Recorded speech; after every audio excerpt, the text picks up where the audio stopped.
Boa tarde, sejam bem-vindos a esse nosso evento sobre os trabalhadores das unidades de meio aberto do Sistema Socioeducativo do Distrito Federal. É um prazer para nós termos aqui representantes de tantos órgãos importantes que tratam dessa questão fundamental, não é, para a gente pensar o futuro do Distrito Federal, para a gente pensar também a estrutura do nosso Estado, uma questão muito próxima a transversal, na verdade, não é isso, Flávio? Que cobre uma gama enorme de órgãos aqui representados, inclusive nessa mesa, e a nossa expectativa é que o estudo possa contribuir, possa colaborar para que nós continuemos a aprimorar, a repensar, a pensar, né, o nosso sistema socioeducativo do Distrito Federal. Eu devo dizer que é uma alegria pessoal ter aqui o meu colega Arthur Maranhão, não é, colega meu da UNB, que assume, não é, a Secretaria de Segurança Pública, com muito destaque, com uma atuação muito firme, muito eficiente, que orgulha, não é, todos os amigos pessoais dele. E, através da pessoa dele, também eu cumprimento as demais autoridades aqui presentes, destacando nossa felicidade de ter uma mesa, não é, composta por tantas pessoas que têm algo a dizer e algo a colaborar com essa importante temática e que o Flávio vai apresentar os resultados desse estudo.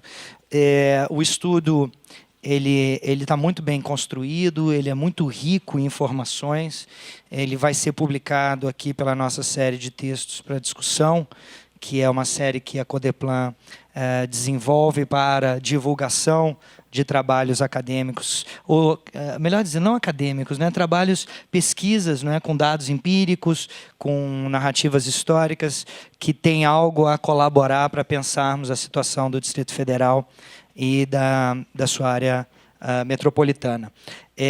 Eu não vou me alongar mais, eu vou só deixar meu parabéns já pela equipe aqui da Codeplan, liderada pelo professor Flávio, mas que conta com diversos técnicos da casa, que elaboraram essa pesquisa, colheram os dados e que agora apresentam mais um resultado dessa pesquisa, né? Já tem um relatório que foi apresentado no passado, 2014, Flávio, e agora esse que é um segundo fruto dessa mesma iniciativa.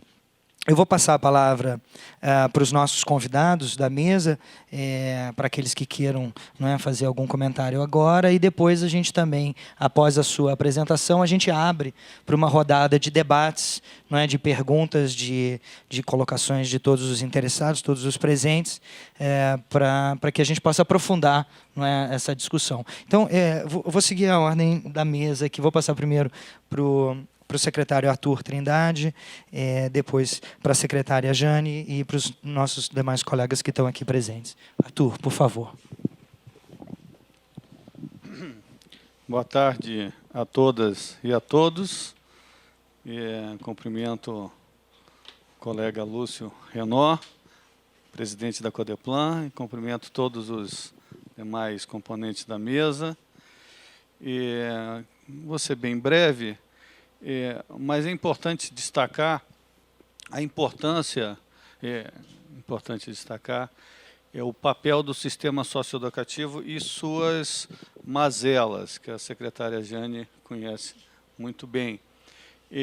Nós temos problemas no sistema socioeducativo, desde do enorme fluxo de entrada de jovens no sistema, o que compromete sobremedida o funcionamento do sistema. O fluxo de entrada é muito grande, muito acima daquilo para o qual o sistema foi projetado.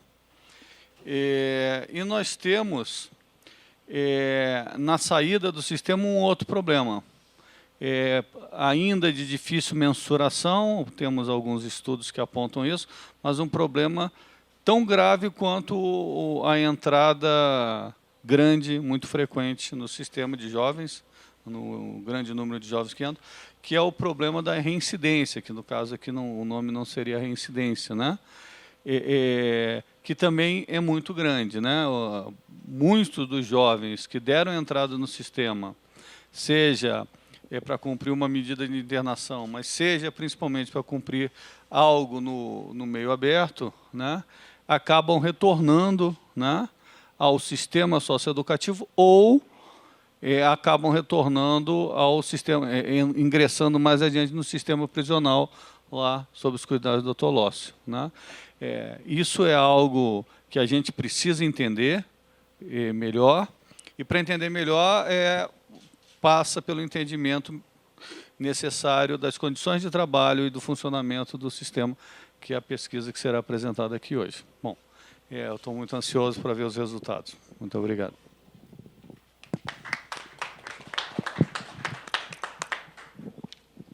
Boa tarde a todas e todos. Cumprimentar o Lúcio Renault aqui, em nome dele, cumprimentar os servidores da Codeplan. Encontrei muitos aqui nos corredores, por quem tem um carinho muito grande. Eu trabalhei aqui há algum tempo, passei por aqui uns 8 meses, e revejo uns rostinhos conhecidos, gente que trabalha e trabalha com muita seriedade, que eu dou esse testemunho por aí, do trabalho que é desenvolvido aqui na Codeplan. E a grata felicidade, né, de ter esse estudo relacionado com a minha área de atuação.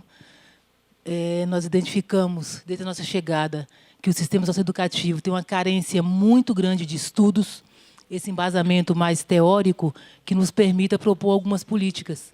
Hoje, o único estudo que nós temos lá, referente aos adolescentes que estão no sistema, foi feito pela Codeplan. É um caderninho de estudo sobre socioeducativo, a gente chama de caderninho, mas ele nos baliza em quase tudo. Entrevista, qualquer proposição que é feita hoje em termos de projeto, a gente tem por base esse estudo feito pela Codeplan. Tamanha importância desse estudo, e com certeza esse é mais um estudo que vem se somar nessa formatação teórica aí do sistema socioeducativo, do qual nós somos tão carentes. Nós temos as unidades de internação, internação estrita, semiliberdade e meio aberto. Hoje nós atendemos em torno de 900 adolescentes na internação estrita, e nós temos um número estimado de 4.000 adolescentes no meio aberto. E o interessante é que eu costumo brincar que esse número é um número mágico, que a gente tem, eu pergunto, gente, de onde saiu esse número de 4.000? E até hoje a gente não conseguiu identificar exatamente quem são esses 4.000 adolescentes. Chega a ser assustador. Nós estamos há 8 meses e nós estamos fazendo um levantamento, e aí com a ajuda do servidor, com a equipe específica, para identificar, no meio aberto, por exemplo, onde foi feito esse estudo do servidor, você tem adolescente que foi vinculado, por exemplo, praticou um ato infracional e recebeu uma medida de prestação de serviço à comunidade, ou liberdade assistida. Aí ele recebe uma vinculação. E, muitas vezes, ele não consegue fazer o cumprimento. Ele está vinculado àquela unidade e ele não inicia o cumprimento. Até que ele retome, a vinculação é muito rápida, mas até que ele comece a cumprimento da medida, alguns deles já reincidiram, e aí você encontra ele para quando vai cumprir a medida, ele já está na semiliberdade ou já está no meio fechado, por exemplo. Tem os que ficam maior, tem o que prescreve, tem aquele que vai para o sistema prisional, tem um adolescente que morreu, tem um adolescente que se recusa a cumprir a medida. Então, essas situações não estão devidamente identificadas. Hoje, a gente está fazendo uma contagem nominal desses adolescentes. O AMA por AMA, fazendo levantamento através da Vara Infância e Juventude, Promotoria de Defesa, para a gente identificar nominalmente e a condição dele. Recebeu a medida em tal data, cumpriu a medida, ou não cumpriu, ou ficou maior, para a gente quantificar exatamente qual é esse número. Isso vai facilitar o trabalho do especialista, do servidor que está naquela UAMA, porque eles trabalham com quantitativos. Cada especialista tem um número X de adolescentes para atender. Então, é só para mostrar uma das poucas, ou, aliás, uma das muitas deficiências que nós temos e que a gente precisa alcançar, precisa suprir, para dar efetividade, como o Arthur colocou aqui, para a gente fazer essa interrupção com essa reincidência. Então, passa necessariamente pelo conhecimento desse adolescente. O entendimento que o meio aberto, se nós investirmos no meio aberto, nós vamos tirar a pressão da semiliberdade e da internação, é muito claro para nós. Agora, as políticas públicas que estão à nossa disposição, ou que nós precisamos implementar, elas têm o objetivo de interromper, no universo de 2.900.000, né, habitantes que tem o DF, nós temos aí 5.000 adolescentes, em tese, na prática do ato infracional. e eles alimentam e realimentam o sistema. Nós conseguimos, há pouco, aprovar, trazer o programa Jovem Candango, que é um programa que a gente entende muito bem sucedido, no sentido de profissionalizar o adolescente, colocá-lo no contraturno da escola, dar para ele uma ocupação e dar uma renda. Dessas 3.000 vagas postas para o socioeducativo, para o Jovem Candango hoje, nós estamos colocando 1.000 vagas à disposição do adolescente que está no meio aberto. Então, de um suposto universo de 4.000 adolescentes, 25% deles vão ser atendidos por um programa com bolsa. Ele vai ter uma renda em torno de R$ 900, com 2 requisitos. Um é não reincidir e o outro é continuar matriculado na escola. Para isso, a gente consegue fazer a interrupção desse fluxo. Além disso, conseguimos um decreto que está na Procuradoria do DF, mas já está no forno aí, bem gestado, no sentido de que cada órgão público do DF receba, no mínimo, 15 adolescentes em cumprimento de medida socioeducativa, para que a gente tenha espaço para que ele preste esse serviço à comunidade. Tem custo zero para o DF, porque quando ele presta serviço à comunidade, ele não precisa receber, mas tem um valor social imensurável, que é de dar ocupação para esse adolescente, uma iniciação profissional. Então, todos nós temos um pouquinho de responsabilidade. E aí é o governo devolvendo, retornando ou dando exemplo para os outros, que a gente quer realmente atender esse adolescente. Então, é dizer que a gente tem algumas medidas que estão sendo implementadas, que no médio prazo vai mexer nesses índices, Arthur. A gente tem muita essa preocupação, essa vontade, e aí estamos implementando ações que são comprovadamente vão fazer para nós essa interrupção para que esse adolescente possa se ressocializar e estar de volta na sociedade. E temos outras ações, mas como muita gente tem que falar, eu só quis deixar claro que esse unidade de meio aberto, a gente tem investido no meio aberto e investido também na política de formação. Esse estudo vai nos ajudar nesse sentido, porque o servidor tem que ser valorizado e tem que estar assistido e formado para que ele consiga devolver isso em trabalho, nesse processo de ressocialização. A UNB tem nos ajudado nesse sentido. Conseguimos formatar, junto com a SDH, que é a Secretaria de Desenvolvimento de Direitos Humanos do Governo Federal, e a UNB, um curso em que vamos conseguir colocar 90 técnicos do socioeducativo para estudar questões vinculadas à segurança na UNB, e a contrapartida dele é dentro do socioeducativo, com pesquisa. Então, ele tem que fazer o TCC dele dentro do socioeducativo. Essas pesquisas, junto com as que vocês já elaboraram para nós, vão nos subsidiar aí no sentido de disponibilizar ou desenvolver essas políticas públicas que nós precisamos tanto para cuidar das nossas crianças e adolescentes. E agradeço a oportunidade, como do Arthur, estou muito curiosa para ver os resultados desse estudo. Obrigada. Eu vou aproveitar que o microfone passou pela minha mão de novo e só lembrar um fato importante, que é a redução da maioridade penal, não é? Que é uma discussão que tomou conta do país e que agora, não é, foi aprovada, né? Ela já está nesse estágio, ainda tem a possibilidade de veto, eu não sei em que momento ainda tem a possibilidade de veto, não é? Está nesse momento isso, ela foi aprovada na Câmara, ainda tramita Senado, então nesse momento em que essa temática está tão saliente, né, na nossa agenda pública, e que há muito pouca informação, de fato, sobre o problema, né? Uma coisa que chamou muito a minha atenção nesse período foi a necessidade do governo federal ir atrás de informações e não encontrar muitas informações sobre o sistema socioeducativo e o seu funcionamento. O estudo da Codeplan era um dos únicos que existiam sobre essa temática. E agora, né, a gente continua nessa agenda extremamente importante. Então, eu não queria deixar passar isso em branco na minha fala, tá? Da importância... Exato, que a gente pode depois, obviamente, expandir essa agenda, porque ela me parece fundamental, dada, não é, a saliência dessa temática hoje em dia. Obrigado, tá, gente? Desculpa. Boa tarde. Meu nome é João Carlos Lócio, eu sou subsecretário do Sistema Penitenciário, DF. Vim aqui representando o doutor João Carlos Souto, secretário de Justiça e Cidadania. Dizer que é um prazer compor essa mesa, cumprimentando aí o presidente Lúcio Renó, nosso secretário de Segurança, Arthur Trindade, nossa secretária Jane Kleber, em nome do quais cumprimento todos os integrantes da mesa, e dizer que é uma satisfação estar aqui. Vim aqui para aprender, né? Eu acho que o sistema penitenciário, Hoje nós estamos passando por muitas dificuldades, tenho certeza que também o sistema socioeducativo enfrenta dificuldades.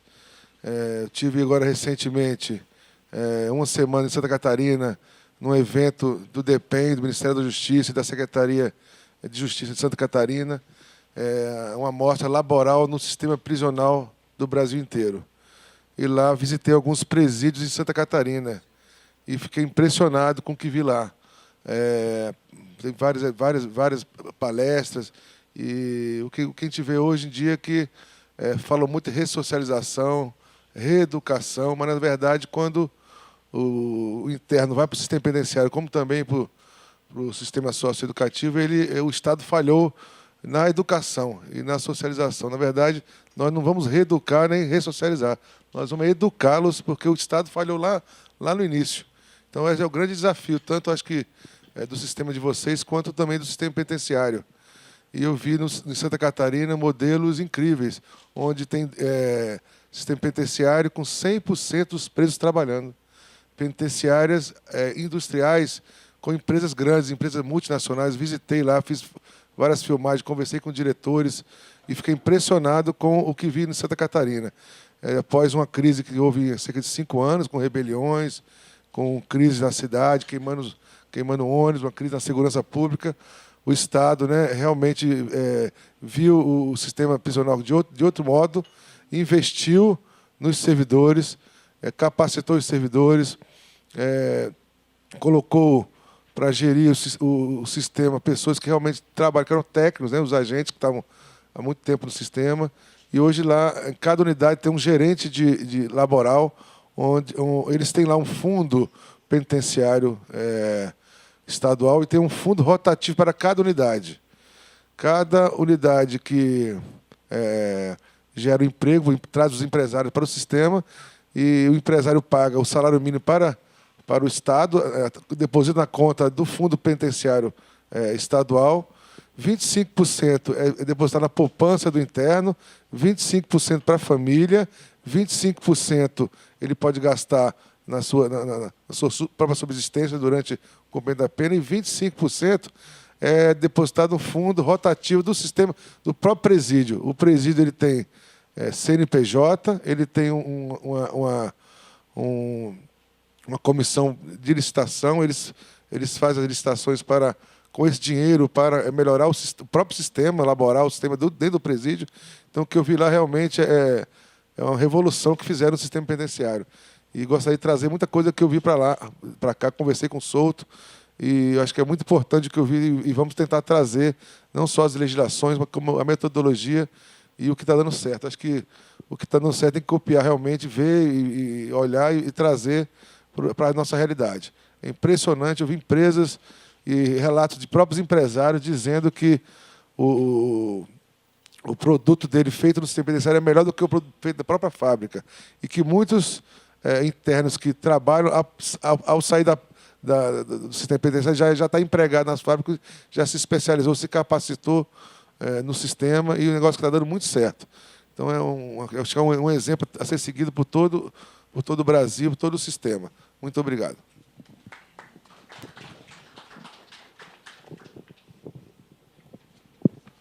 Pedir licença aqui à mesa, porque o professor não consegue falar sentado, né? Cumprimentar aqui o Célio, né, em nome do professor Lúcio, em nome do professor Júlio, secretário de Educação, Daniel, subsecretário de Educação Básica. E queria dizer o seguinte: quando nós que trabalhamos com educação, a gente vai pegar esses 4.000. Na verdade, a gente já está com ele na escola, né? E a gente tem muita dificuldade de trabalhar com esses jovens. E conhecer o profissional que está atuando diretamente com esses jovens dentro das unidades é extremamente importante no processo de ressocialização dele, né? Porque a partir do momento que a gente conhece como é que está o profissional, se ele está satisfeito, se ele se identifica com a profissão que ele escolheu, ou, de repente, ele nem escolheu, né, e ele veste uma carapaça ali dentro, e se ele consegue se realizar ali dentro, aquela cara né, aquela segunda pele que ele veste é muito boa. Agora, se ele não consegue se realizar ali dentro, aí ele passa a ser mais um, né, que vai, de repente, pode até atrapalhar nesse processo de educação desses jovens. E aí, esse estudo da Codeplan, ele vem diretamente, né, a proporcionar essa formação desse servidor que está ali. A gente sabe que trabalhar com jovens exige muita paciência, exige muita perseverança, exige assim um cuidado especial daquele profissional. E aí conhecer profundamente, através de um estudo científico, como é que está a relação desse trabalhador com a função que ele exerce é extremamente importante dentro desse processo. E aí a gente quer colocar aqui, né, para a Codeplan, para a Secretaria da Criança, para a Secretaria de Segurança, e dizer o seguinte: nós temos na Secretaria uma escola de formação, né, que é a EAP. E aí, dentro dessa lógica, a gente coloca à disposição, né, dos órgãos, né, dentro daquilo que a Secretaria puder disponibilizar, o espaço para a gente discutir a formação, né, se for necessário, discutir a formação desses profissionais dentro daquilo que foi definido dentro da pesquisa. Parabenizar a iniciativa, né, dizer que nós temos aí uma infinidade de professores que estão trabalhando dentro desse processo e que, conhecendo como é que o servidor pensa dentro das unidades, facilita, inclusive, o trabalho do professor, né? Então, é isso. Deixar aqui, dizer que o professor Júlio não pode estar aqui, porque ele está em outra atividade da Secretaria de Educação, junto com o professor Daniel. Parabenizar a professora Jane, que eu posso chamar de professora, porque ela tem desenvolvido, junto com a Márcia, que é a colaboradora do GDF, um projeto que leva a biblioteca para todas as unidades, né, de internação. E ler é o momento que esses jovens têm de sair daquele estado de opressão, né, e ganhar liberdade.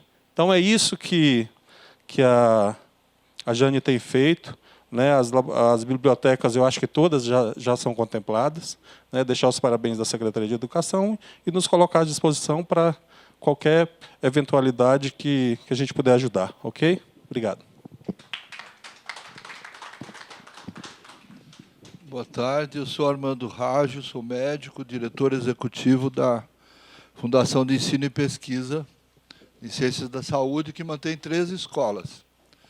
Estou aqui representando o secretário Fábio Gondinha, secretária adjunta Eliane Berg, e a nossa instituição, tal como vocês, colegas do Fábio e da Eliane, vem enfrentando as graves dificuldades das políticas públicas todas, que clamam por integração e maior prestação de serviço, e maior eficácia, efetividade, eficiência.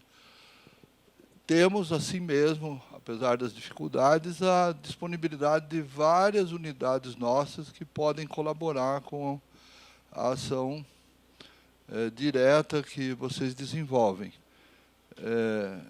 É muita responsabilidade atribuir o cuidado unicamente, não que não seja importante, a esses trabalhadores que foram objeto desse estudo. Mas todos nós, agentes do Estado, achamos que, na Secretaria de Saúde, temos obrigação de compartilhar com vocês as nossas unidades, a nossa expertise, a nossa escola técnica. Nós temos uma escola técnica cinquentenária, que nasceu junto com Brasília, e pode se oferecer lá qualificação, cursos de grau médio, cursos de especialização do grau médio. Interessante que nós, bacharéis, esquecemos que os técnicos também podem se especializar, não é? Que não precisam ser graduados para se especializar. E a gente pode oferecer isso, perspectivas para essa juventude. Nós temos falado muito em resgatar a atenção primária à saúde, e ela poderia ser tributária de uma condição de saúde mental, de condutas mais adequadas com a cidadania, com a vida, enfim, com respeito à liberdade, por exemplo, usufruindo dos serviços como nós fazemos no Adolescentro, como nós fazemos nos centros de atenção psicossocial, especialmente o Centro de Atenção Psicossocial à Infância e à Juventude e, em particular, o Centro de Atenção Psicossocial ao enfrentamento da epidemia, né, da pandemia das drogas, da drogadição. E nós temos também na escola de graduação mestrado em saúde coletiva, esse assunto interessa a saúde coletiva, mestrado acessível aos servidores de qualquer origem da estrutura governamental. Temos agora a 4ª turma já em formação, com 18 vagas. Eventualmente podemos construir alguma linha de pesquisa nessa perspectiva. Temos um doutorado que vai começar o ano que vem, porque tivemos dificuldades de instalar agora no 2º semestre, por problemas da nossa parceria com a UNB, que deve ser resolvido proximamente, depois da greve da UNB. A nossa, eu acho que não vai acontecer tão logo, porque temos feito um esforço muito grande de evitar a paralisação, além das contingências que já nos obrigam a práticas muito restritivas na atenção à saúde da população. Mas temos disponibilidade, vontade e solidariedade com os colegas do secretário e do governo para fazermos uma parceria mais consequente e produtiva numa perspectiva de atenção biopsicossocial integrada, e não esperar que as pessoas fiquem doentes, né? Como vocês estão dizendo, não esperar que as pessoas sejam infratores e condenados a serem eternamente reincidentes, né? Então, muito obrigado pela oportunidade e um abraço do secretário e da secretária adjunta.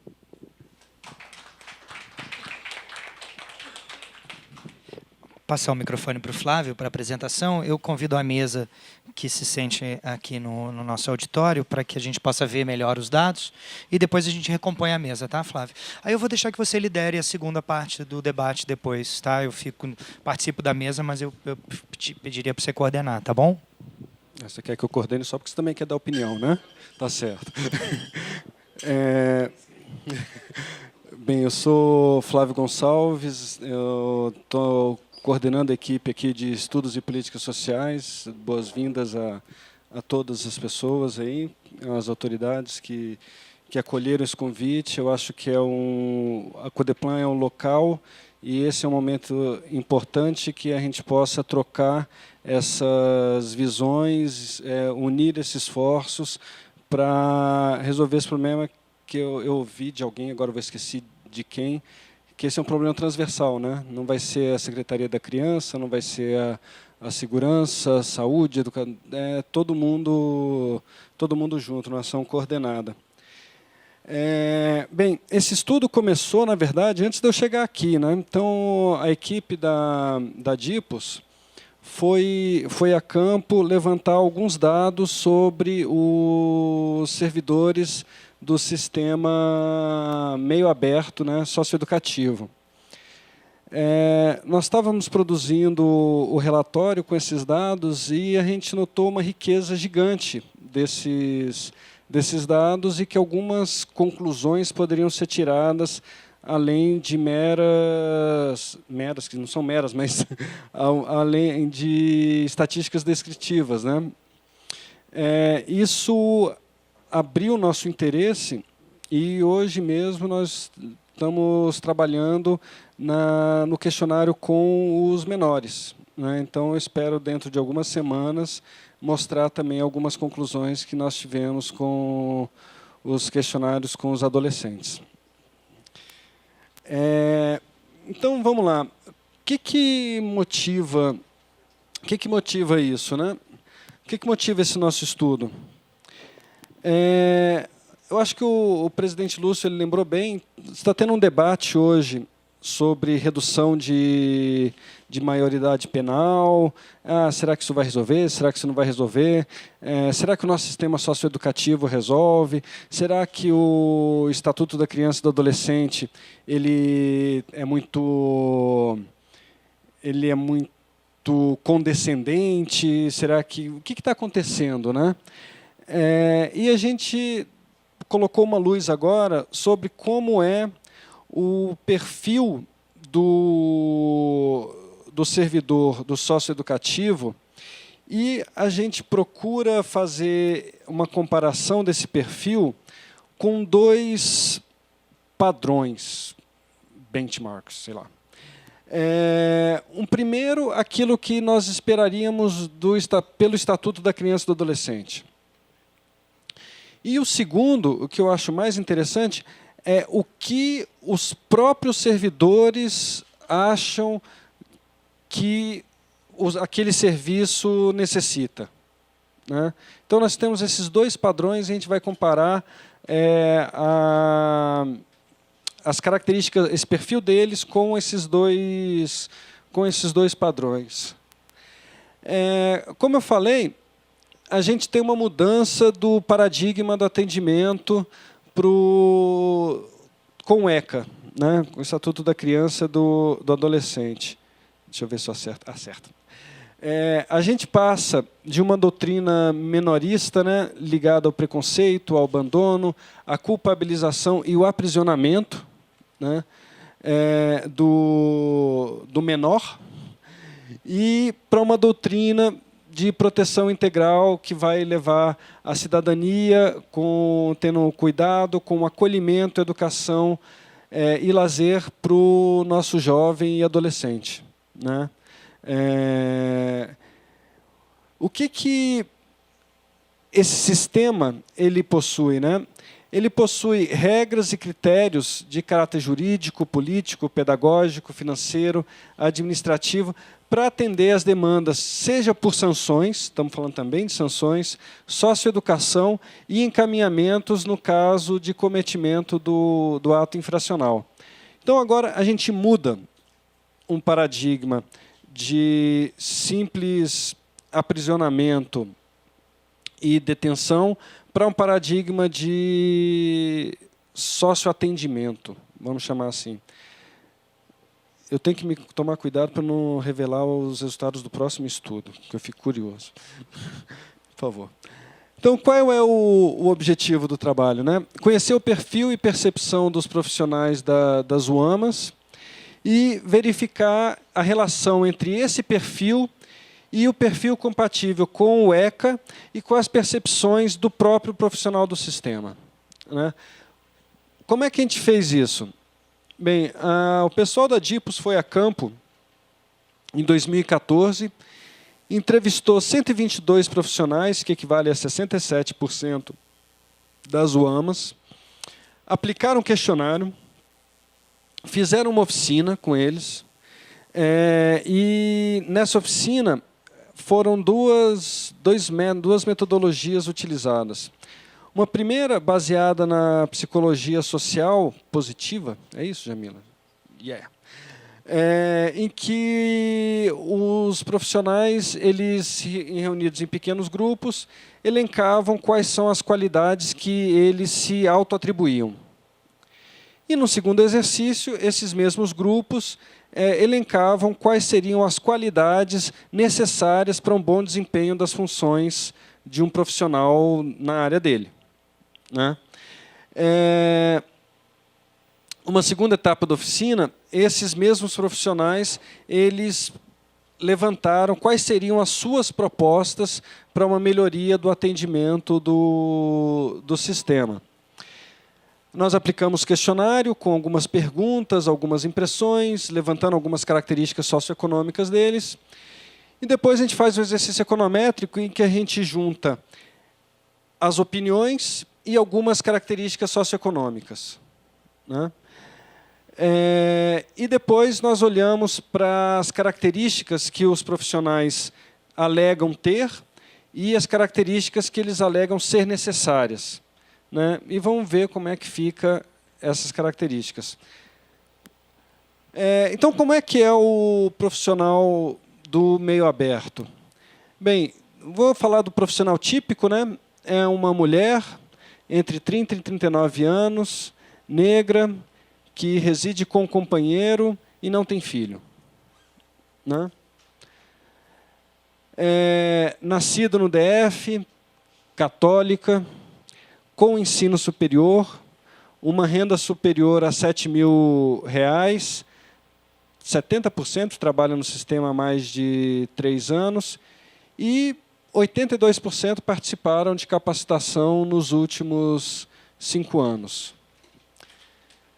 Como é que é a opinião desses profissionais sobre o sistema? Olha, quase 100%, né? 97% acredita que a família é uma grande aliada no processo de socioeducação. 93% acredita que a frequência escolar dos adolescentes é um objetivo da unidade que trabalha.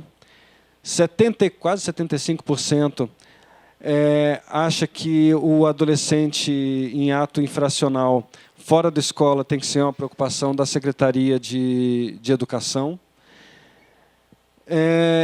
69% deles acreditam que os registros institucionais são utilizados para o planejamento das unidades que eles trabalham. 65% está satisfeito com o trabalho que desenvolve. 63% consegue trabalhar com apoio de uma rede socioassistencial. 62% acredita que o Estatuto de Criança e Adolescente deve ser revisto. Então, ele nem foi totalmente aplicado ainda e a maioria acredita que ele deve ser revisto. Em 61% deles, as atividades em grupo com adolescentes são uma estratégia da unidade. 42% acredita verdadeiro que as medidas socioeducativas são brandas para os adolescentes que cometem ato infracional, ou seja, a maioria acha que está correto, né? 42% gostaria que fossem mais duras. 41% já sentiu medo. 38%, 39% acha que o ambiente de trabalho é adequado, portanto, a minoria. A maioria acha que é ruim. Uma minoria acha que as medidas socioeducativas devam ter um caráter punitivo.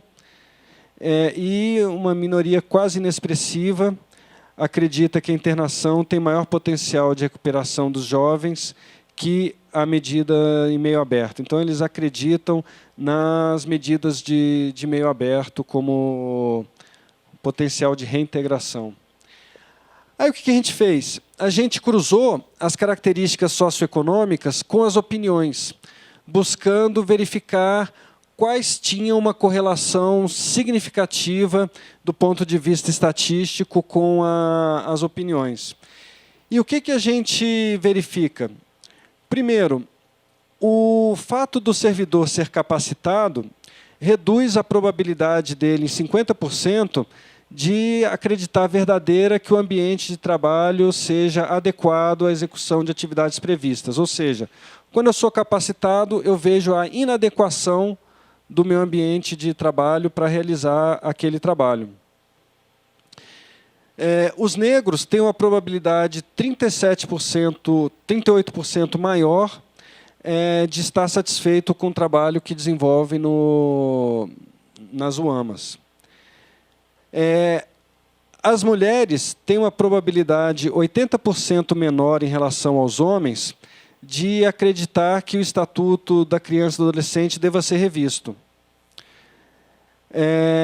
Não ter religião da mesma forma.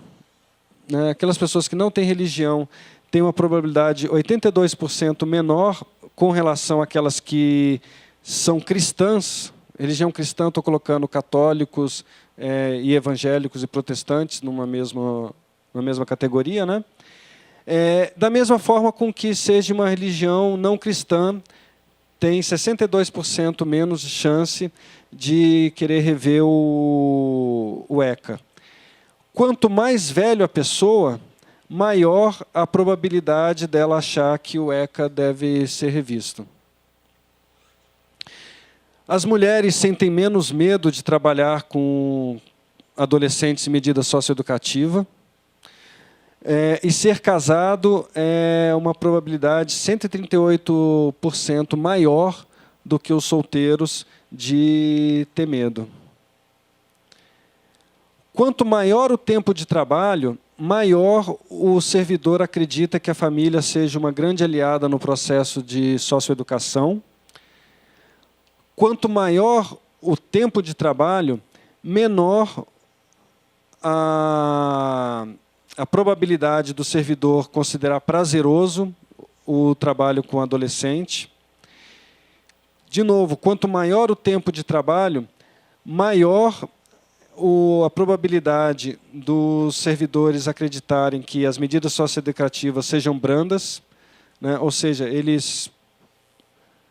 quanto mais experiência eles têm, mais eles acreditam que a medida socioeducativa é adequada.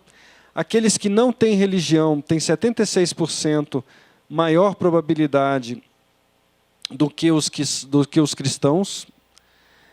E ter pós-graduação reduz, menor aqui, desculpa. E ter pós-graduação também reduz a probabilidade deles acharem que a medida socioeducativa é branda. Né?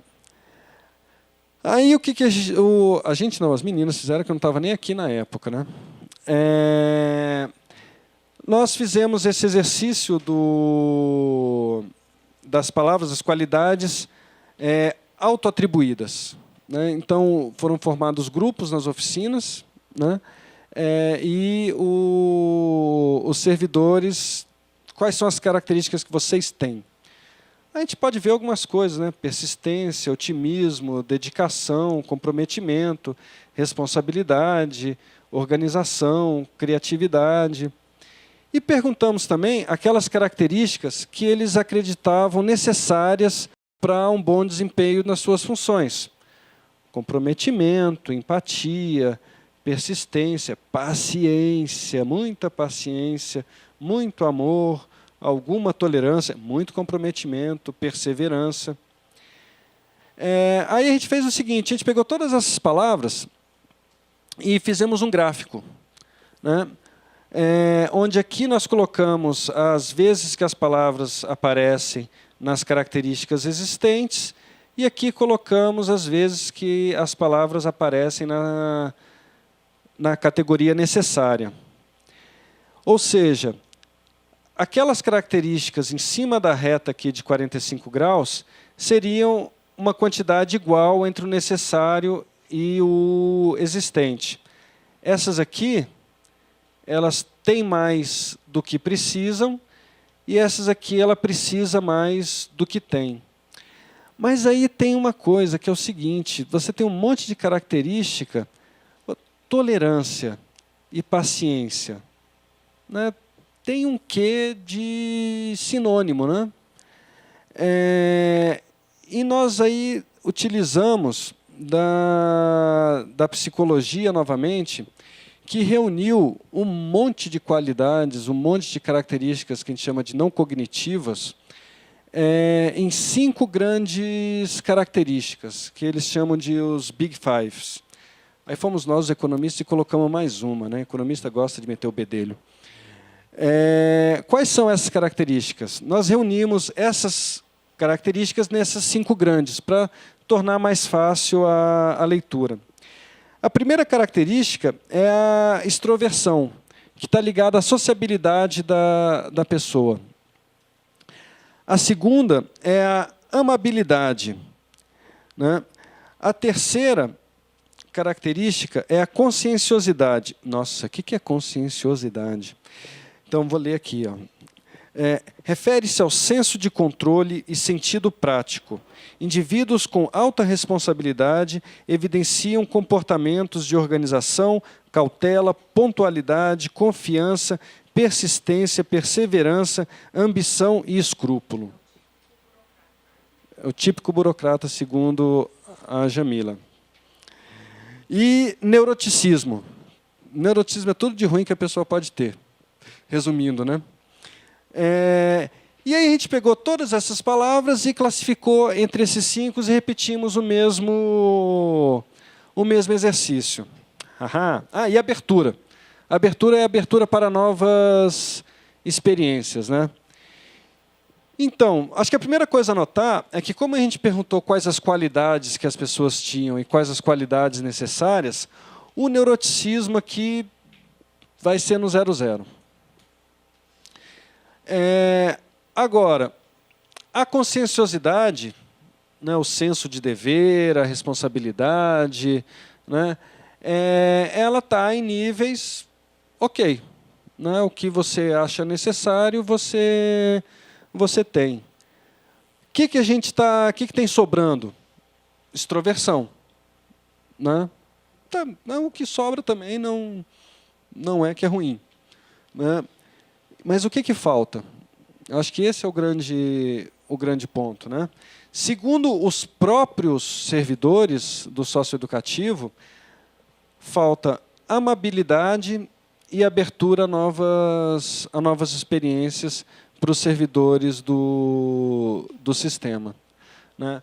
Eu acho que essa talvez seja a maior descoberta, não sei, cientista social metido a cientista eureka, né? Mas enfim, essa seja a maior revelação desse estudo. Nós temos um perfil proficiográfico, né, Nazaré? Aprendi com a Nazaré esse nome. De certa maneira, sobra extroversão, tudo bem, mas falta amabilidade e abertura. Por favor. E depois, eu acho que são as propostas dos próprios servidores para a melhoria do serviço. Né?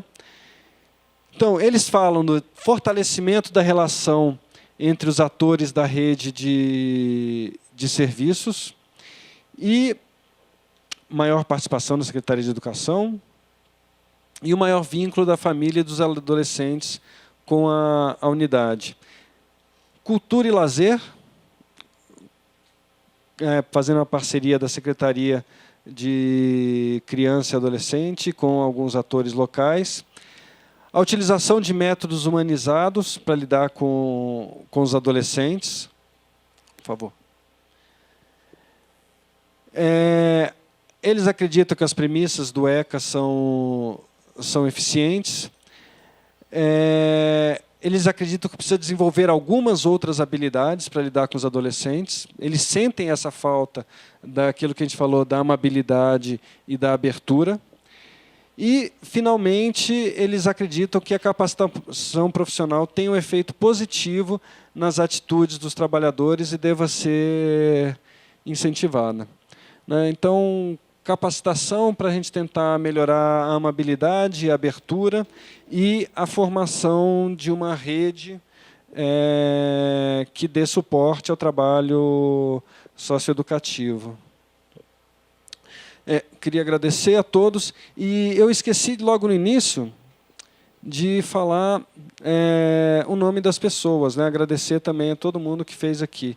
Eu só coordenei, tem uma história aqui de me colocar na frente, mas eu só coordeno as coisas. A Jamila, principalmente, que tocou muito esse trabalho. A Márcia, que não está conosco mais na diretoria, mas continua na Codeplan. A Maria Lúcia, famosa Lucinha. Obrigado, Lucinha. A Shirley também aí, muito obrigado. E o Tiago, que fez umas contas para a gente. Muito obrigado, gente.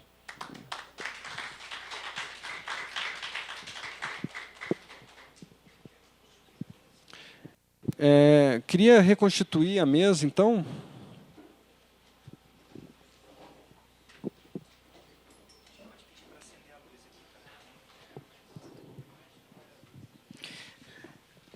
Flávio, parabéns, viu? A equipe também. À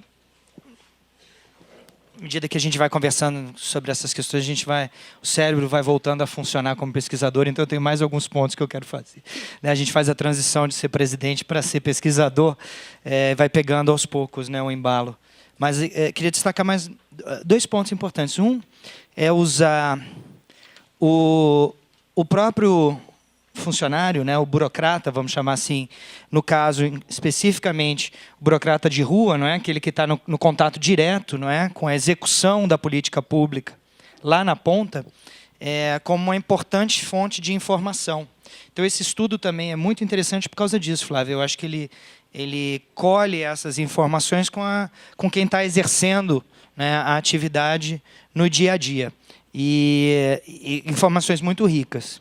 O segundo ponto que eu queria destacar tem a ver com o seu achado, quando você está trabalhando aí com os determinantes das percepções sobre o funcionamento do sistema.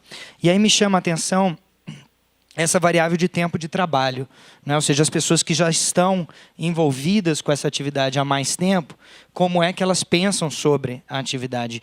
E aí, destacar o seguinte, não é uma visão positiva, concorda? Não é, quem está no sistema, trabalhando no sistema já há muito tempo, não está satisfeito com a forma como o sistema funciona, né? É um profissional que tem uma probabilidade maior de estar insatisfeito declaradamente com o trabalho, julga que a família passa a ser um ator tão importante ou mais importante que o próprio sistema, então se exime aí um pouco, a gente pode interpretar dessa forma, inclusive, da responsabilidade da atuação do sistema e joga isso para fora do sistema. E, por último, considera as medidas brandas. Certo? Então, é crítico aí da ECA. Né? Ou seja, esse é preocupante quando você tem os profissionais que estão na área há mais tempo congregando esse conjunto de visões negativas sobre o funcionamento do sistema. Ou seja, é um alerta, é uma sirene aí que a gente tem que prestar atenção sobre as limitações do sistema. Então, eu queria destacar esse ponto em particular, que me chamou a atenção como sendo um dos mais interessantes dos teus achados. E aí, obviamente, também a desconexão, não é, entre o que é e o que deveria ser. Basicamente, não é o que você estava falando agora no final, sobre esses tipos, não é? Essas expectativas em relação ao trabalho de quem exerce e do que deveria ser. É bem interessante essa dissonância também, e eu concordo, ela aponta para caminhos de correção de rumos também. Não é? Ou seja, ela dá indícios de qualificação, né? De um exercício de qualificação. Então, quando eu junto essas duas coisas, o pessoal que está lá há mais tempo, crítico do sistema, e talvez não sendo ouvido suficientemente sobre o sistema, por isso eu retomo, né, o ponto inicial que eu fiz, é fundamental ouvir o burocrata de ponta, né, ou a pessoa que está lá exercendo na linha de frente, né, a política pública, porque ela traz, e com uma análise mais sofisticada, ela traz, inclusive, indício de por onde avançar. E um caminho claro aqui me parece ser capacitação. Me parece ser readequação, talvez, não é, desses profissionais para a área, e um olhar crítico também sobre o paradigma que rege a área, sobre a forma, não é, de atuação desse profissional. Acho que esses dois pontos são bem interessantes e eu queria destacá-los. Pergunto a algum dos colegas da mesa se eles querem fazer algum comentário agora, ou se a gente já abre. Então, eu já vejo que tem um inscrito aqui na mesa. E depois a gente abre para Arthur também, e, enfim. E depois, quando a mesa concluir aqui as suas afirmações, a gente pode abrir para perguntas. Já tem o professor Aldo Paviani inscrito.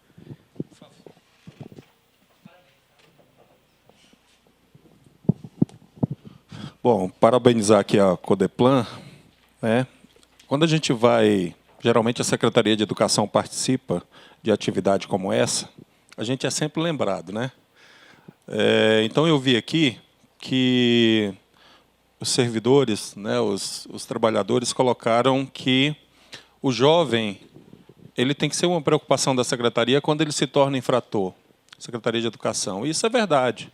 Então, se nós tivéssemos um sistema educacional de tempo integral e de período integral, talvez nós não tivéssemos esse jovem aqui praticando algum delito, né? Porque ele estaria entre 9, 10 ou 11 horas dentro da escola e talvez não tivesse a mesma disposição que ele tem ao sair de um período de 5 horas aulas e ir para casa, ir para outros locais. Então, é realmente uma preocupação da Secretaria, né, esse jovem que pratica um ato infracional. Até porque ele retorna para a escola.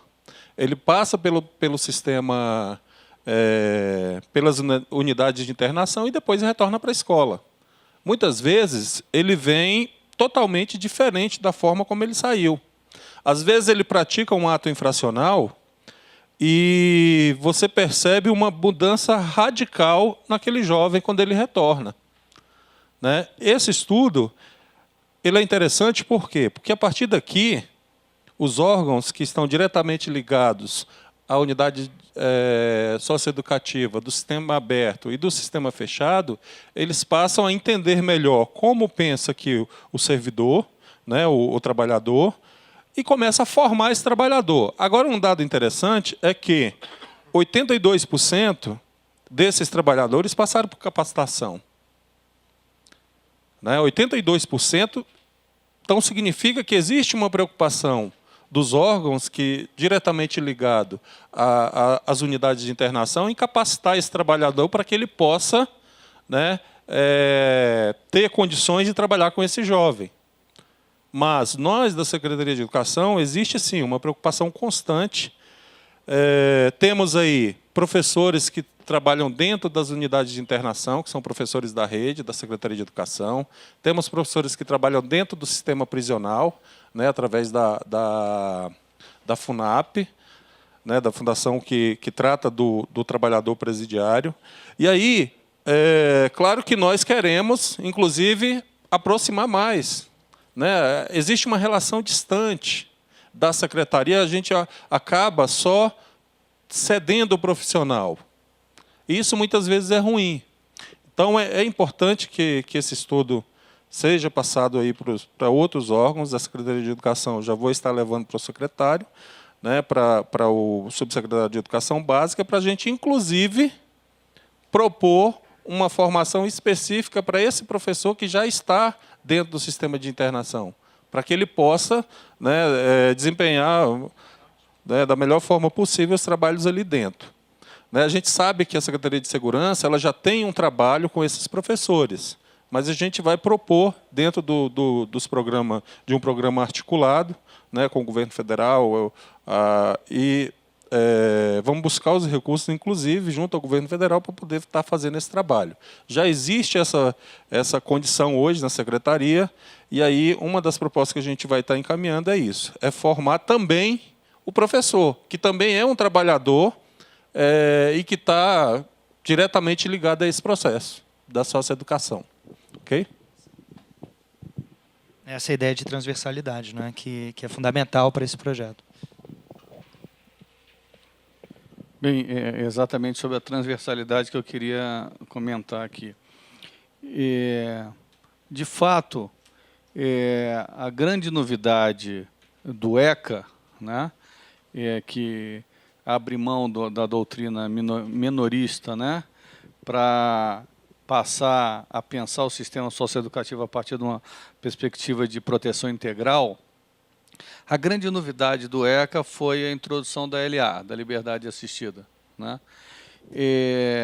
que implica na participação de várias instituições, vários órgãos de governo para que essa tal proteção integral aconteça, né? É uma proteção integral que, às vezes, passa pela necessidade de assistência da família, seja pela área de assistência social, pela área de saúde, passa pela escola, né? Enfim, passa pela capacitação profissional e oportunidades para os jovens, etc., né?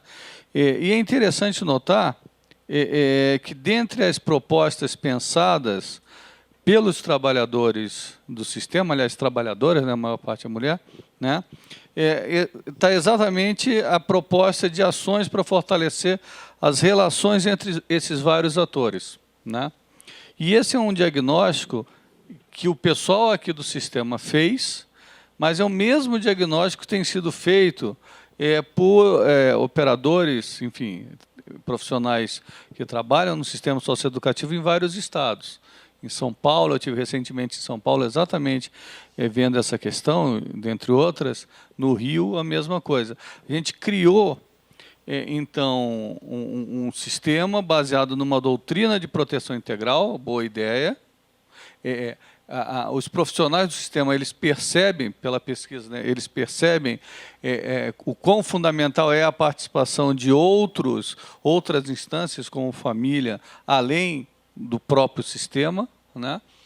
Mas eles percebem também que o sistema é absolutamente desarticulado, né?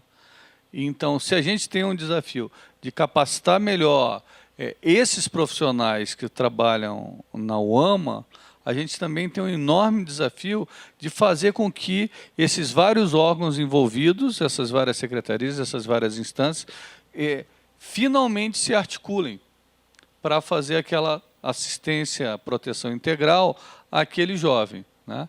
Esse me parece o principal gargalo do ECA, né? O ECA tem sido muito criticado, enfim, por vários motivos, mas talvez a principal crítica ao ECA seja que ele tem uma enorme dificuldade de sair do papel, né?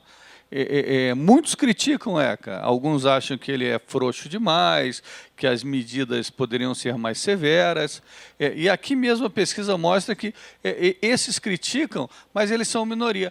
A maior crítica dos profissionais do sistema é que o ECA não consegue funcionar porque ele é desarticulado, né?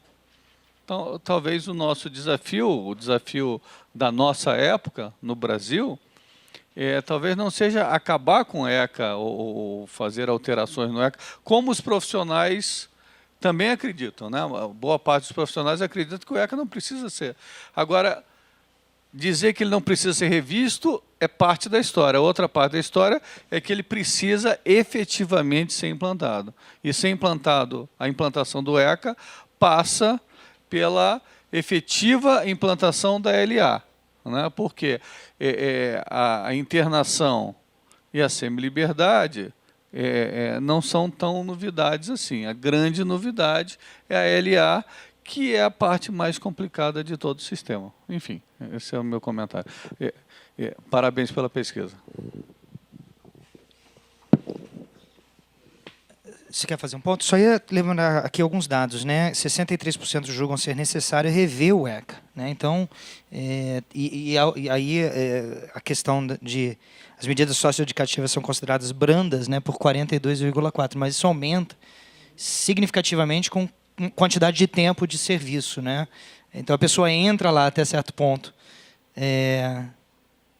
esperançosa, não sei, otimista, e isso vai se corroendo, não é, com o tempo. Então é um sistema perverso, né, até certo ponto, que pune, né, o próprio funcionário, né, na perspectiva dele mesmo. Eu queria pedir licença para o Flávio, para a equipe, para fazer uma comparação com a nossa reflexão sobre o sistema de saúde. Eu acho que o Arthur, com as suas palavras aí, me incentivou a compartilhar com vocês essa reflexão que nós temos lá na FEPEX. O mal que me parece generalizado no Estado brasileiro é de que a gente transitou no campo das ideias e da institucionalidade para uma compreensão muito avançada e acolhedora das necessidades da sociedade e de reconhecimento do papel do Estado. Mas o protagonismo nosso é o da tradição autoritária, paternalista, né, e patrimonialista. Quer dizer, o Estado é nosso, ou da tecnoburocracia ou do político da vez, né? Então, o que está colocado para nós é ser efetivamente o Estado moderno, né? E com um atraso muito grande, o welfare já questionado e com graves dificuldades nos países metrópole, imagina aqui entre nós. Nós sentimos isso na saúde. Veja só, nós temos mais de 4 mil médicos contratados na Secretaria de Saúde. Nós formamos 80 médicos por ano e formamos 80 enfermeiros por ano só na nossa instituição de graduação. Formamos centenas de técnicos. Os profissionais são relativamente bem remunerados. Eu acho que as carreiras não são colocadas com justiça. A nossa política salarial não é distributiva, ela é concentradora. Há categorias muito melhor aquinhoadas do que outras. Mas a média do ganho é muito superior à média do ganho do trabalhador de saúde no Brasil. E, no entanto, nós estamos em franca contraprodutividade. Quer dizer, nós temos estrutura, nós temos 50 mil equipamentos, dos quais temos contrato para manutenção de apenas 12 mil, por exemplo, né? Mas 50 mil equipamentos significa aparelho de tomografia, aparelho de ultrassom, todo tipo de equipamento que habita, né, que ocupa o espaço da atenção à saúde. E 34 mil servidores. Mas todos, absolutamente todos, veem cada vez mais a oportunidade de ser especialista em alguma coisa. Até um médico e sociólogo, né, o Gilson Dantas, que é brasiliense praticamente, talvez ele não tenha nascido aqui, mas fez toda a sua formação aqui, e é doutor em sociologia, ele diz que nós vivemos na medicina dos sintomas. Eu até tenho compartilhado com os colegas que nós, de atras, psiquiatras, pediatras e outros atras, nós estamos nos transformando em sintomatras.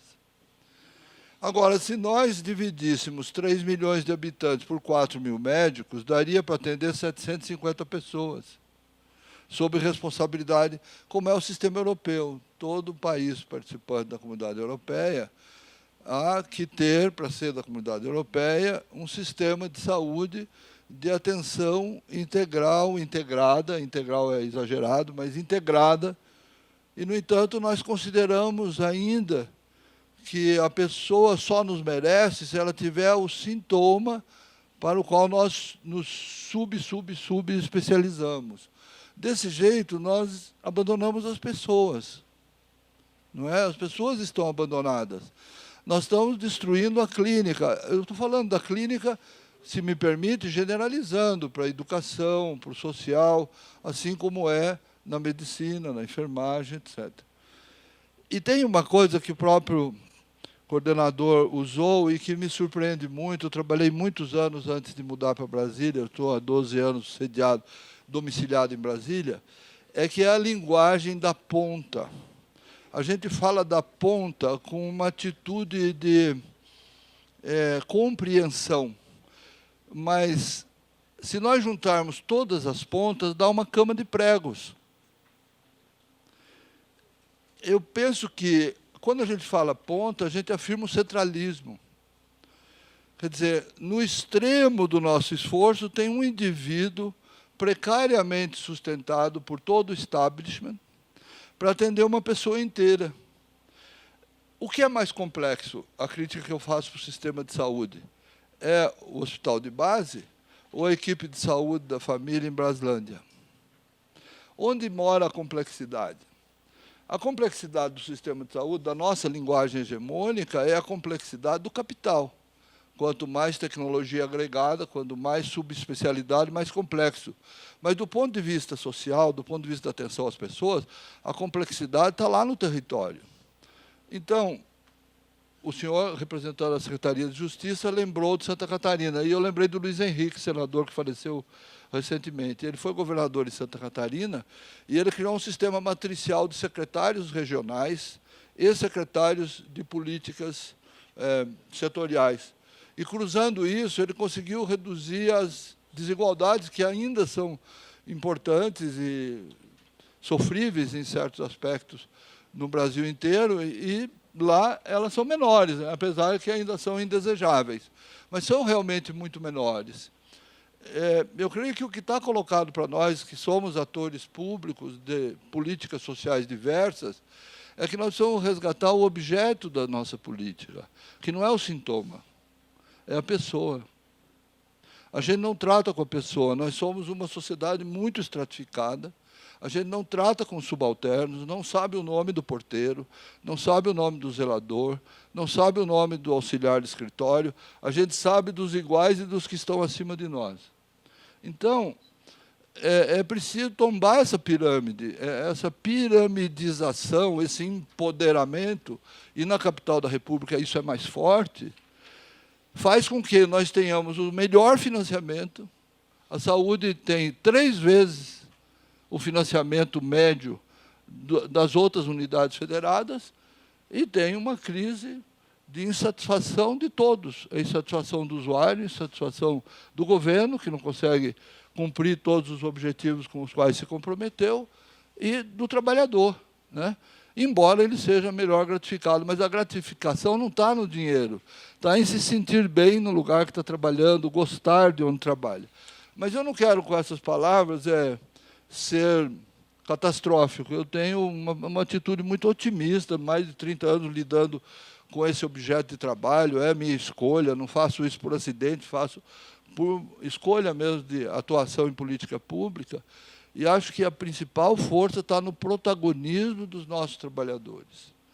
E é isso que este governo acena com a possibilidade de despertar e incentivar. E acredito que nós devíamos fazer isso e nos integrar por território, não mandar as pontas se entenderem, porque pirâmides não se aproximam. adequadamente. Uma pirâmide da educação e a pirâmide da saúde, se eu aproximar a base, eu afasto o vértice. Se eu aproximar o vértice, eu afasto a base. Então, nós temos que tombar essas pirâmides, né? O social, o educacional, o político.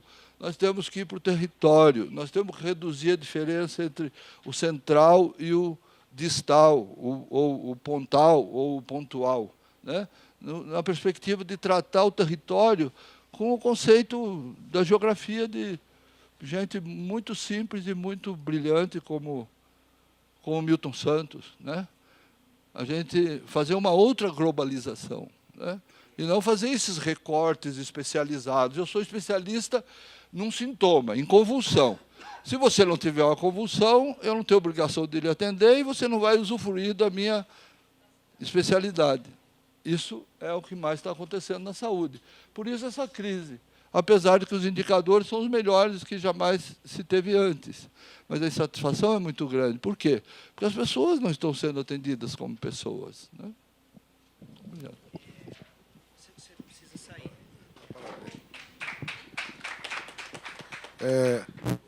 Eu vou ter que me ausentar antecipadamente. Peço desculpa à mesa, a toda a plateia, e dar os parabéns à Codeplan, à Secretaria de Criança, pelo excelente trabalho. Acho que essa pesquisa é importante. Até conversei com o Lúcio na possibilidade também de fazer no sistema penitenciário. Acho que é uma valorização do servidor público, né? Ver o perfil, a percepção, ouvir, né, quem realmente está na ponta, quem sabe, né, o trabalho, a angústia, as dificuldades, né, que realmente sabe a necessidade da melhoria. Então, parabenizar a Codeplan, a Secretaria, né, e, com certeza, vamos conseguir também fazer no sistema penitenciário, que é muito importante a gente também ouvir também os servidores de lá. Muito obrigado.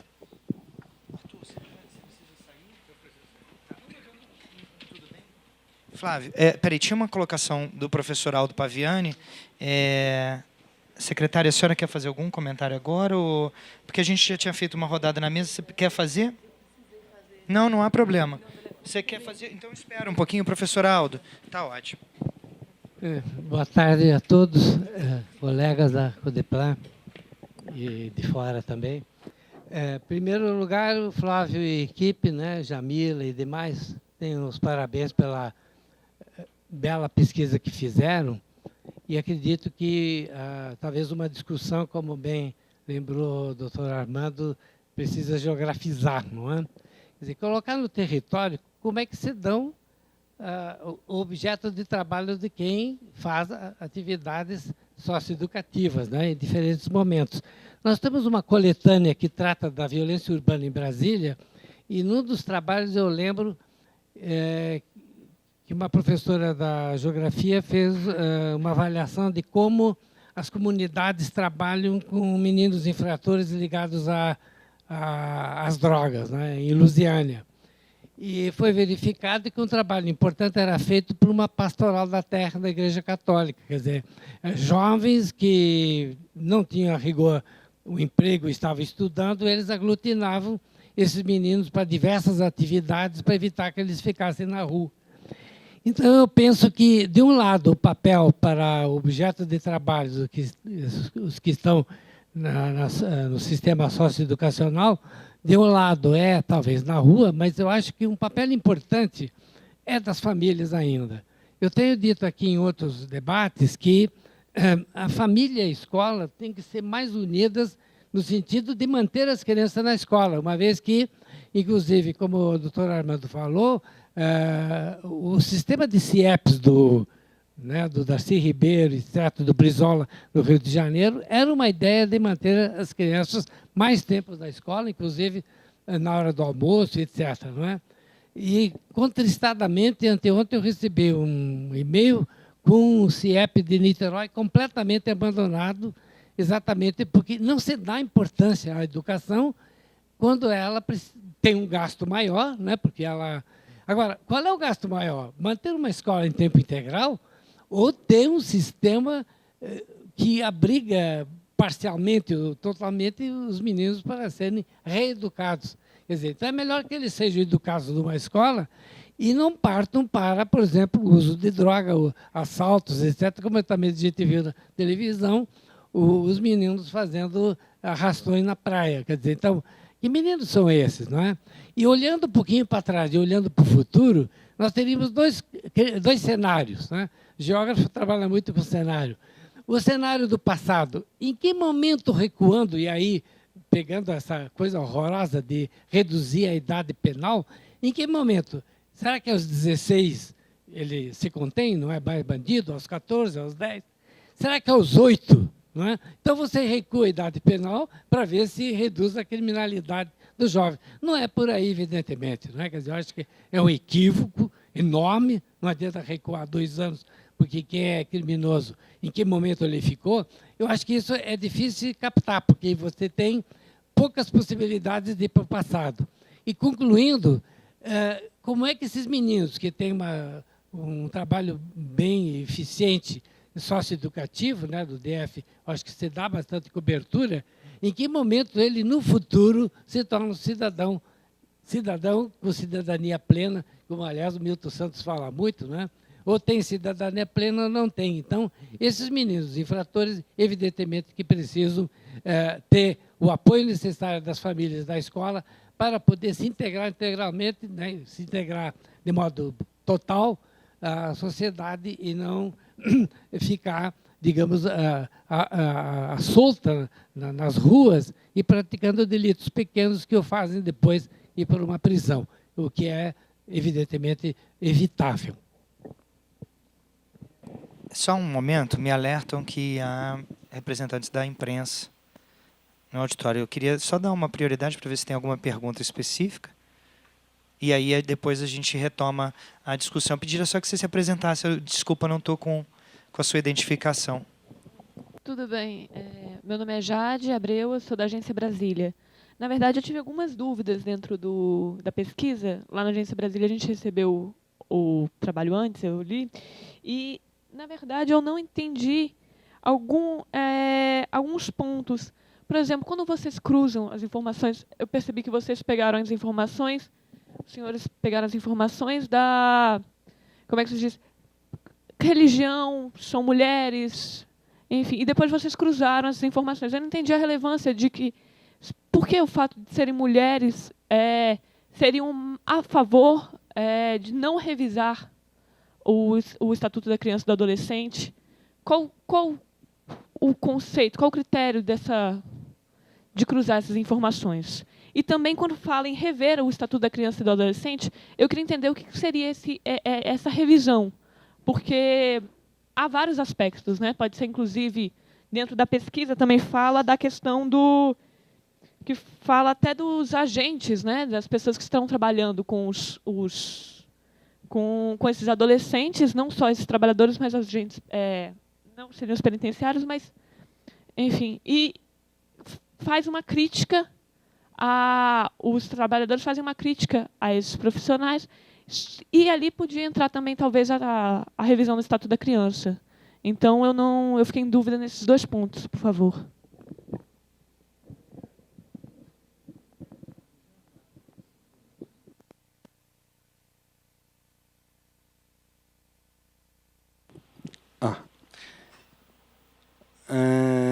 Vamos lá, deixa eu primeiro responder a última pergunta.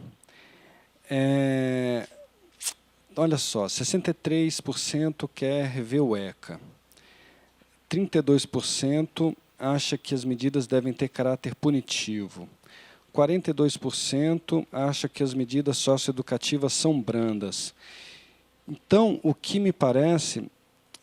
eu vou cruzar esses dados agora. Entre esses 63%, quantos que acham que as medidas são brandas e quantos acham que as medidas devem ter caráter punitivo, né?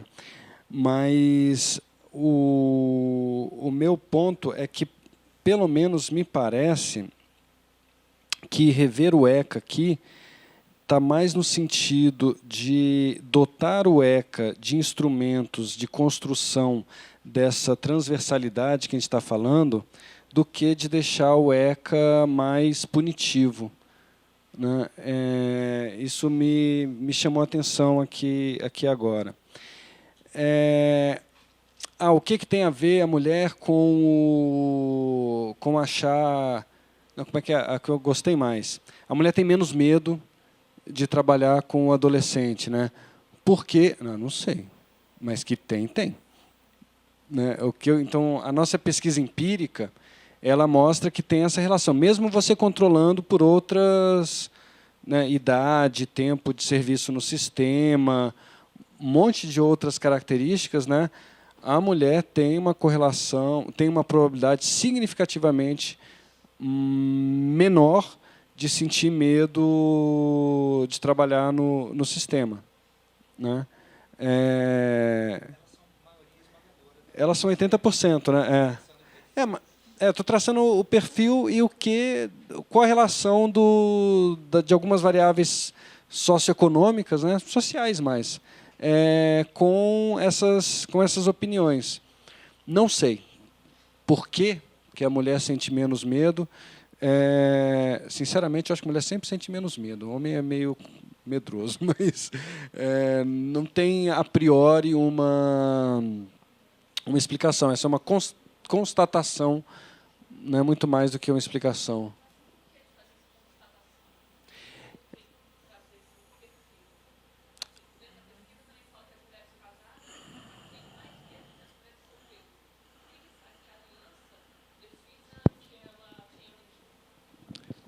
O que faz que a aliança, por exemplo, defina que ela tenha menos medo do que a ausência de um compromisso? Esse é o meu ponto. Teoricamente, eu não tenho nenhuma teoria que explique isso. Né? Eu tenho uma constatação empírica. Mas, Flávio, por que você colocou isso? Né? Porque exatamente nós estamos aqui em busca de tecer um perfil proficiográfico adequado, compatível com as necessidades, seja pedidas pelo ECA, seja reconhecidos pelos próprios servidores. Né? Então, quais são as características que importam? Né? Porque não dá para a gente fazer um concurso para servidor do socioeducativo e mulher ganha 2 pontos a mais porque sente menos medo, se for casada perde 1 ponto. Não dá para você colocar nisso. Agora, dá para você olhar para aquela mão de obra que você tem e ver qual a necessidade da capacitação, da conscientização, de acordo com o perfil que você tem. Tem uma coisa que é super importante. Eu tenho minha pesquisa na universidade há 10 anos, que eu tenho uma pesquisa muito forte na área de educação. E na área de educação, as pessoas prestaram muita atenção, até uns 5 a 10 anos atrás, no que a gente chama de capacidade cognitiva. Né? Que é o resultado lá no Prova Brasil. Né? E de 10 anos para cá, as pessoas começam a... E para a capacidade cognitiva, a história é a seguinte: se você não atua até os 6 anos de idade na criança, é muito ineficiente a atuação depois. Né? E de 10 anos para cá, as pessoas começaram a estudar as capacidades não cognitivas, que são exatamente essas 5 que a gente falou. Né? Sociabilidade, assim, os 5 grandes lá. A grande notícia essas capacidades, elas são maleáveis mesmo em adultos. Então, eu posso criar, através de capacitação, através de sensibilização, uma maior amabilidade nas pessoas, que é o que está faltando. Eu posso criar, através de oficinas, de capacitação, de toda uma política, uma maior abertura para novas experiências desses profissionais. Como é que eu vou fazer isso? E em quem que eu preciso fazer isso? Eu preciso fazer isso... Eu posso errar? Não, com certeza eu vou errar. Estou dando um exemplo de qualquer um. Eu preciso fazer isso nos homens que sentem medo, eu preciso fazer isso muito mais naqueles profissionais que estão há mais tempos no sistema e mais desesperançosos. Podemos chamar assim, Lúcio, que eu acho que foi o que você notou, né?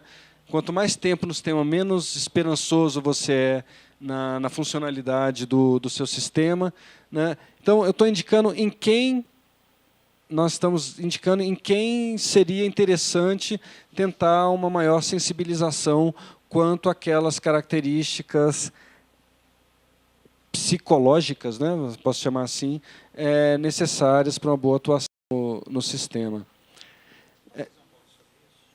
Posso terminar e falar do professor Aldo? Professor Aldo, aguarde a segunda fase do nosso estudo sobre os meninos, que a gente vai olhar exatamente, secretária Jane, sobre a reincidência. O que determina a reincidência no sistema?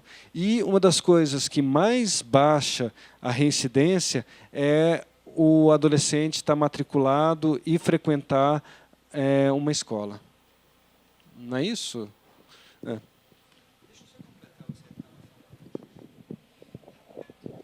Da sua pergunta, que eu acho muito interessante, eu acho que você tem que olhar um pouco esse estudo ainda como exploratório, né, no sentido de que vocês estavam investigando quais são as relações que existem nesse banco de dados. Mas eu acho que o que é importante destacar desses achados agora iniciais é essa variável de tempo de trabalho, que é uma das variáveis que está colocadas no modelo testado, não é, que mede quanto tempo a pessoa está trabalhando nessa área específica, não é, de atuação aqui, que é os ATRS. Sempre me confundo com as siglas, né? E aí é interessante perceber que essas pessoas elas se tornam mais críticas, mais insatisfeitas, tendem a julgar que o papel da família é até mais importante do que do próprio sistema delas, controlando, levando em consideração todos esses outros atributos. Então, isso não é um artefato estatístico numérico, quando a gente leva em consideração todos esses atributos demográficos, né, das pessoas, socioeconômicos também, não, Flávio? Não lembro bem do modelo, mas tem renda, não tem? Você ainda percebe claramente que essa variável específica é muito importante para entender as percepções, principalmente as percepções negativas e críticas que esses trabalhadores têm do sistema. Então, são uma fonte importante para a gente aprender com eles sobre o sistema, esses mais experientes, mas também é um bom indicativo de que o sistema tem dificuldades, tem desafios que precisam ser superados, porque principalmente aqueles que já têm mais experiência com eles, tendem a ter uma probabilidade muito maior de serem críticos do próprio sistema. Então, acho que eu me pegaria mais a essa ideia do que o fato de a mulher ter sido isso, o marido, né? Enfim, esses são achados empíricos que estão colocados, mas para os quais não há necessariamente uma construção teórica. Acho que o ponto mais de fundo seria esse, controlando por todas essas outras características, levando elas em consideração. Tá certo?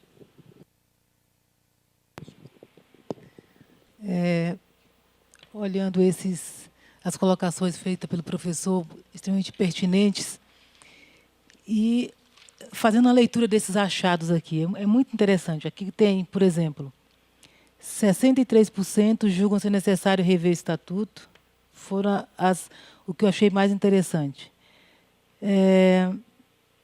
As medidas educativas são consideradas brandas, por 42%. E a maioria tem acima de 3 anos. Não sei onde é que eu vi isso. Tem mais de 3 anos de serviço. E aí, pensando no que você colocou a respeito de a relação mulheres ou mulheres solteiras ou casadas. Aqui, 71% tem mais de 3 anos. Está aqui em cima. Isso, tem mais de 3 anos. Ao longo desses 8 meses de secretaria, eu me faço todas essas perguntas, até para tentar entender qual é o perfil do servidor e por que dessas percepções. Por exemplo, tentar jogar minha experiência desses meses e com esses achados aqui, que com certeza é só um princípio, né? Impossível a gente chegar a uma conclusão. Ainda está muito em cima do eu acho, né? das nossas percepções. E aí, eu acho que o Estado tem uma parcela de... Não vou dizer uma parcela de culpa. Talvez o próprio sistema e o anseio... Eu encontrei na secretaria servidores muito ansiosos. Todos eles compreendem, sabem o que é a política, e querem ver um resultado. Por exemplo, a aplicação da política e o resultado desse adolescente. Um adolescente que se ressocializa, um adolescente que não retorne para o sistema. Quando ele não vê isso, a tendência é a frustração e culpar, por exemplo, o estatuto. Ou achar que uma maior punição pode ser o resultado. Aí vai passar por quê? Aí o Estado, por exemplo, investir na formação para que a gente tenha base mais científica para dizer para ele o seguinte: o estatuto é completo. O estatuto, apesar de ter 25 anos, ele está aí e ele tem todas as soluções para resolver o problema da reincidência, da ressocialização.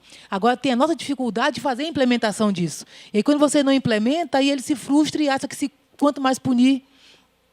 Aí tem uma resposta que eu começo a pensar, a questão da mulher e do homem. Tem a ver com a nossa formação moral, do nosso dia a dia, da nossa vivência que a gente traz para dentro do sistema. Por exemplo, a mulher, mesmo ela não tendo filhos, e aí eu não sendo casada, ela é mais maternal. Nós somos criadas com esse perfil mais maternal.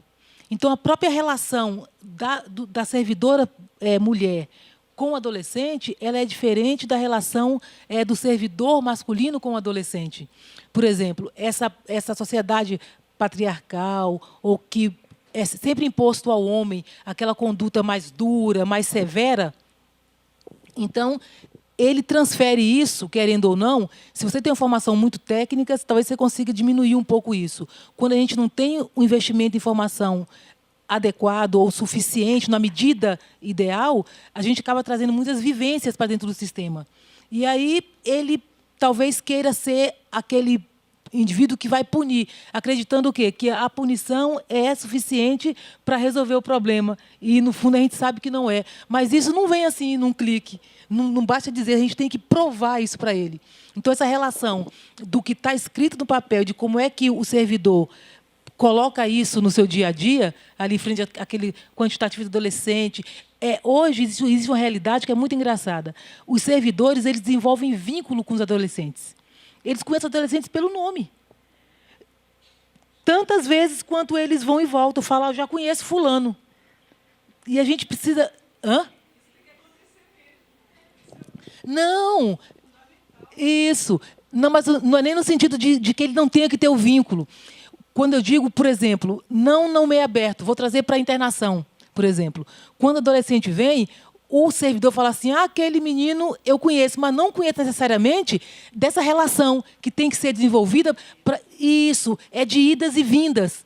O tanto que ele vai e vem, ele conhece pelo nome, mas não necessariamente ele aprofundou a relação com o adolescente para ser aquele ser que vai fazer a modificação, que vai participar no sentido de modificar o comportamento dele, de interferir naquele processo. É uma relação distante.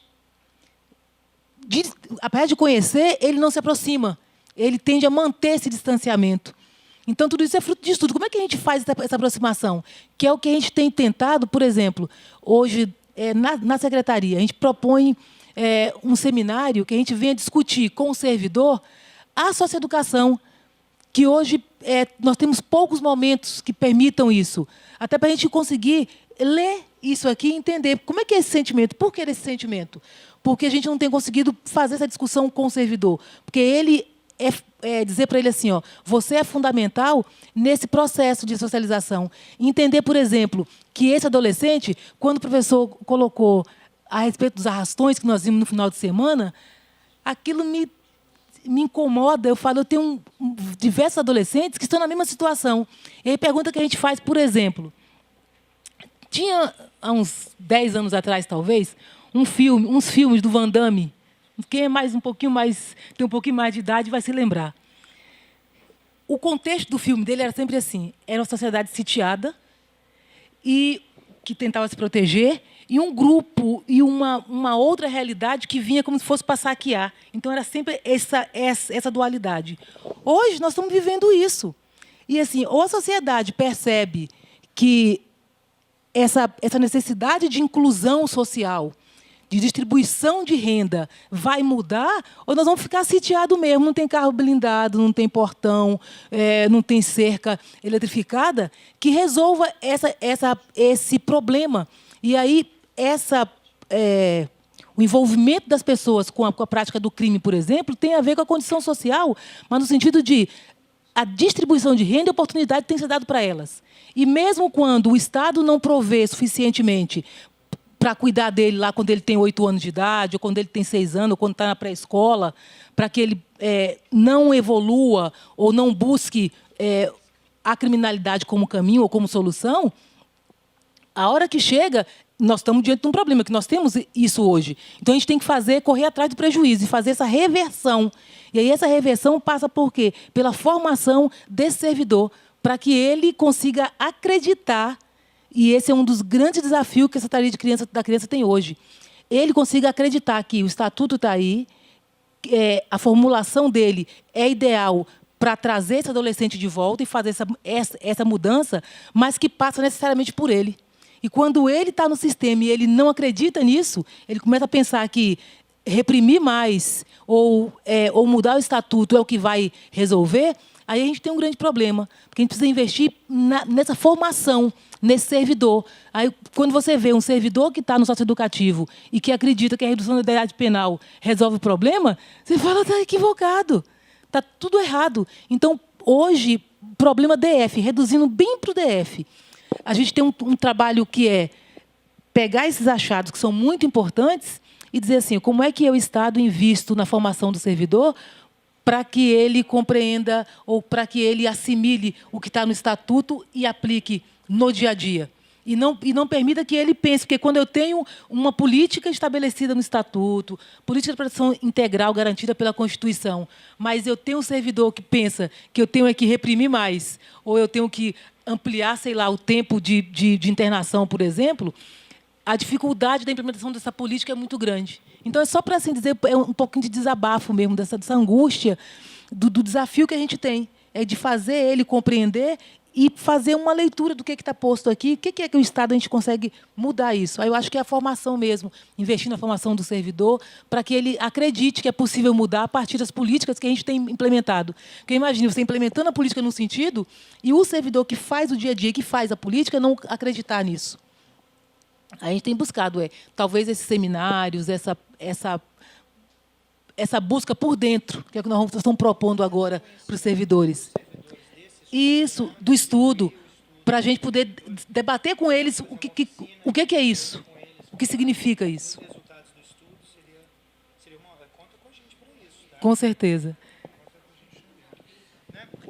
Lembrando de como esse estudo nasce, ele nasce lá atrás com essas oficinas, que eram justamente momentos de você pensar a instituição. Eu acho que seria muito interessante, talvez, se não retomar as oficinas, mas pelo menos fazer uma reunião com os servidores aqui para discutir esses resultados. Eu acho que isso é um ótimo encaminhamento, tá?